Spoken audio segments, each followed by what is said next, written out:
Hi everybody, doing a fish tank update. Now a couple of weeks ago, we had the two blue thread triggers. A couple of months ago, the female trigger decided to stop feeding for about a week, disappeared. Was hiding up there behind the anemone. That lasted for about 5 days, and as she came out, carried on feeding, no problem at all. And about a month later, the same thing happened again. She disappeared behind there, but wouldn't come out. Wouldn't come out at all. And this went on for a couple of weeks. And then she came out so skinny, all sucked in, like as if you were buying, you know how you see the yellow tang sometimes at the fish shop before they release them out for purchase. And she wouldn't feed at all. And she started feeding, so weak, and then went back under there. That was it. There's nothing wrong with the tank. You can see all the other fish are all really well, no disease or anything in there. The only thing I can put it down to is she was being bullied by somebody, which wasn't obvious. But the bloke at the fish shop did say that the female blue triggers can be very, doesn't take much to upset them, and then they'll go to ground. Now, in hindsight, because you know how hard it is to catch a fish in the reef tank, she was so weak, I should have caught her when I had the chance. I put her in the sump and tried to feed her up in the sump so she got her strength back. So we lost the female blue trigger. Bit sad. We haven't lost a fish in ages. Now, whether or not it was the yellowtail blue damsels, the bloke at the fish shop said it was probably the bicolour, but as I think he's only, when you put new fish in, he only is a pain in the ass for about 48 hours, and then he's alright. So, but I think inevitably, as the fish get bigger, the accommodation is more sought after.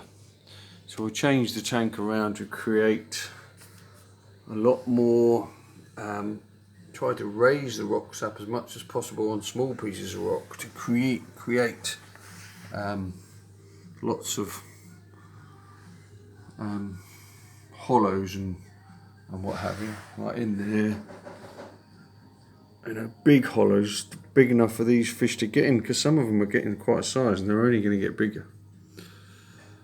So as you can see, I like to have the rock away from the back of the tank, so it gives them room to get around the back. I like to keep the back of the tank clean, so gives you the depth perception.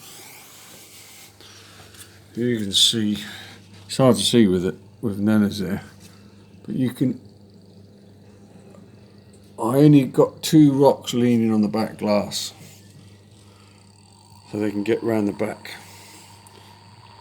And it's more of a seascape rather than, a lot of guys pile all their rock in there and you only get a small area of vision. But I've found in the past, the coral goes so big, it doesn't give you any room. It's definitely the fish. Because I wanted this to be a mixed reef community tank, I wanted to make sure there's enough swimming space for everybody. You can see all the fish are so healthy.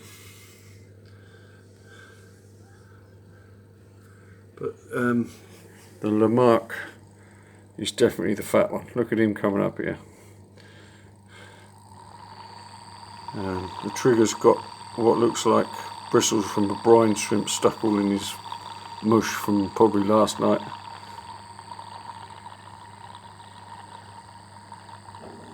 Did a water change yesterday, cleaned the back of the tank. Now I need to step up to my water changes again. I've been letting them go for 3 to 4 weeks, and I've noticed the mushrooms.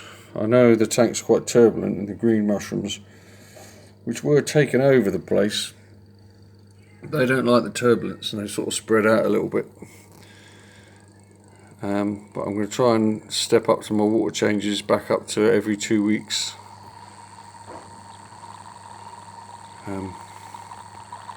Get everything growing again. But everything's doing alright, like that that cutting I did of that Gorgonian, that seems to be doing fine, and I trimmed back all that one up there because it was getting too big.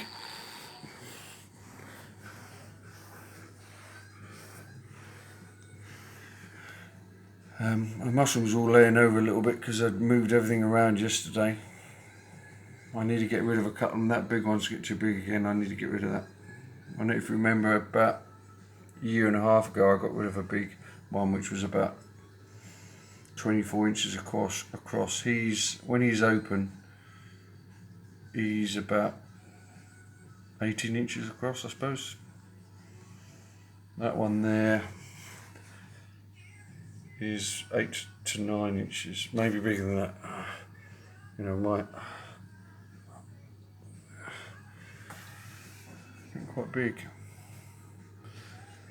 And I want to get rid of that thing, take some cuttings of that and get rid of that, because it grows too quick, and it just blocks the light out of everything, and because it flows around so much in the water, it touches everything, and things start to close up.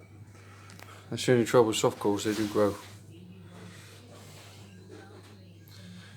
I think another issue might have been with the trigger was it swam right through that carpet anemone, and all its side got really badly burnt. It lost its side fin. So just bear that in mind when you're buying these anemones. See, that one is so sticky. The fish do stay away from it, but in feeding time, in the frenzy, they do get very close to it. And I think the couple of fish that I lost in the past may have succumbed to that. That is so sticky. Nothing can get out of it if it gets in there. Anyway, that was just a female blue throat trigger update.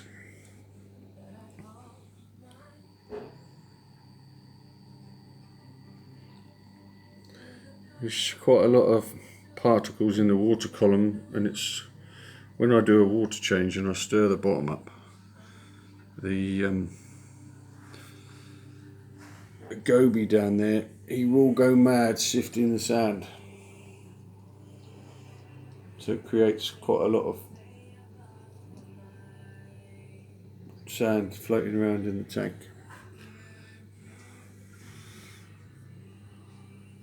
Anyway, it's a quick update. Cheers, mate.